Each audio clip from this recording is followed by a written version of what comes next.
Real Maharashtra 24 news, आम्ही दाखवतो सत्य।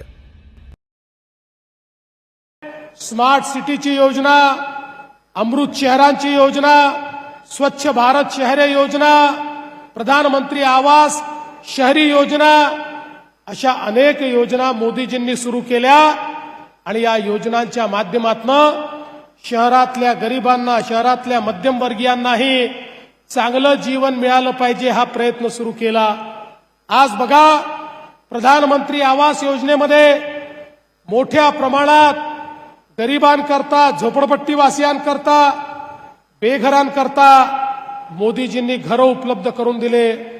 घरं तर उपलब्ध झाले, पण आमच्या लक्षात आलं की लोकांजवळ जमिनीचे मालकी हक्काचे पट्टेच नाहीत आणि मालकी नसल्यामुळे मोदीजींनी दिलेले घरं हे जनतेला मिळू शकत नाही।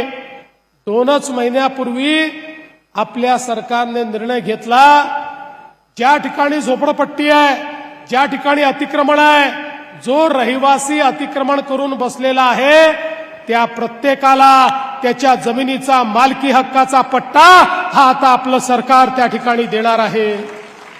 आणि केवळ मालकी हक्काचा पट्टा देऊन आपण थांबणार नाही, तर त्यांना घर बांधण्याकरता, पक्क मकान बांधण्याकरता त्या ठिकाणी आपण प्रधानमंत्री आवास योजनेतनं पैसे देखील देणार आहोत।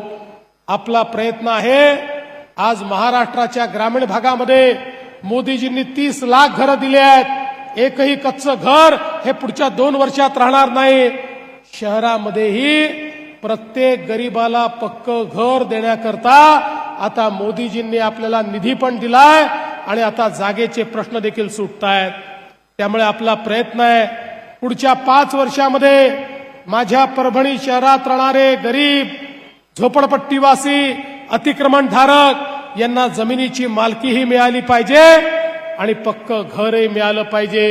आणि म्हणूनच आम्ही तुमच्या समोर मत मागण्याकरता आलो। ते याकरता नाही की केवळ खुर्च्या तोडायच्या आहेत, तर सामान्य माणसाच्या जीवनामध्ये एक सकारात्मक परिवर्तन आपल्याला घडवायचं आहे। आज बघा, परभणी सारख्या शहरामध्ये भुयारी गटाराची योजना नव्हती। आमच्या मेघना दीदींच्या प्रयत्नातून माननीय मोदी साहेबांच्या अमृतच्या योजने